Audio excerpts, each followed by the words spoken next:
Bangladesh cricket দল ভারতে অবস্থান করবে অক্টোবরের দ্বিতীয় সপ্তাহ পর্যন্ত।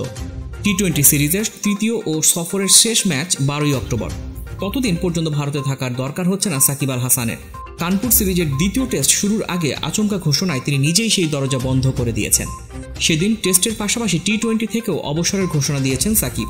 এর মধ্যে টেস্ট নিয়ে ঘোষণাটি ছিল আগাম। জানিয়েছেন শেষ ম্যাচটি খেলতে চান দক্ষিণ আফ্রিকার বিরুদ্ধে দেশের মাটিতে, আর টি-20 সিদ্ধান্তই এখন পর্যন্ত কার্যকর।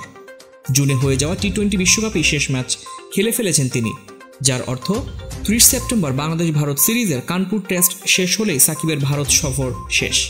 এরপর সাকিব কি করবেন? কানপুর টেস্ট শেষে সাকিব চলে যাবেন যুক্তরাষ্ট্রে।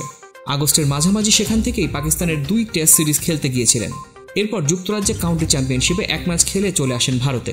1 মাসের বেশি সময় পরিবারের কাছ থেকে দূরে থাকা সাকিব কানপুর টেস্ট শেষ করেই স্ত্রী সন্তানদের কাছে ফিরে যাবেন। কিন্তু এরপর দক্ষিণ আফ্রিকার বিরুদ্ধে শেষ টেস্ট খেলতে আদৌ বাংলাদেশে আসবেন কিনা সেটা এখনও অনিশ্চিত। কানপুরে অবসর ঘোষণার সংবাদ সম্মেলনে সাকিব বলেছিলেন, দক্ষিণ আফ্রিকার আসন্ন বাংলাদেশ সফরে মিরপুর টেস্ট খেলে এই সংস্করণকে বিদায় জানানোর ইচ্ছে তার। সেক্ষেত্রে দেশে এসে আবার যুক্তরাষ্ট্রে পরিবারের কাছে ফিরে যাওয়ার ব্যাপারে নিশ্চয়তা চেয়েছেন তিনি। তবে বিসিবি সভাপতি ফারুক আহমেদ বলেছেন, বিসিবি সাকিবকে নিরাপত্তা দিতে পারবে না। বিসিবি কোনো আইন শৃঙ্খলা রক্ষাকারী বাহিনী নয়, এটি পুরোপুরি সরকারের হাতে।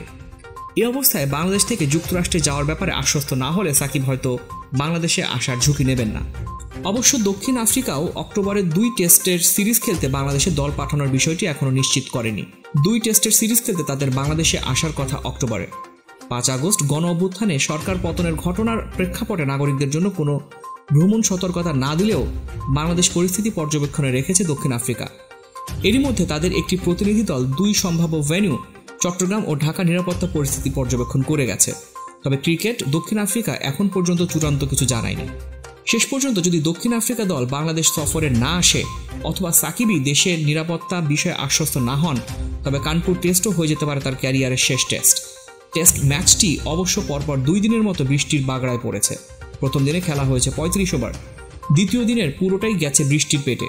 কাল তৃতীয় দিনেও আছে বৃষ্টির পূর্বাভাস। সাদা পোশাক আর লাল বলের ক্রিকেটে সাকিবের শেষটা তাহলে কিভাবে হতে চলেছে? বৃষ্টিবিঘ্নিত কানপুর টেস্ট দিয়েই নাকি বিদায় বলার সুযোগ পাবেন ঘরের মাঠে?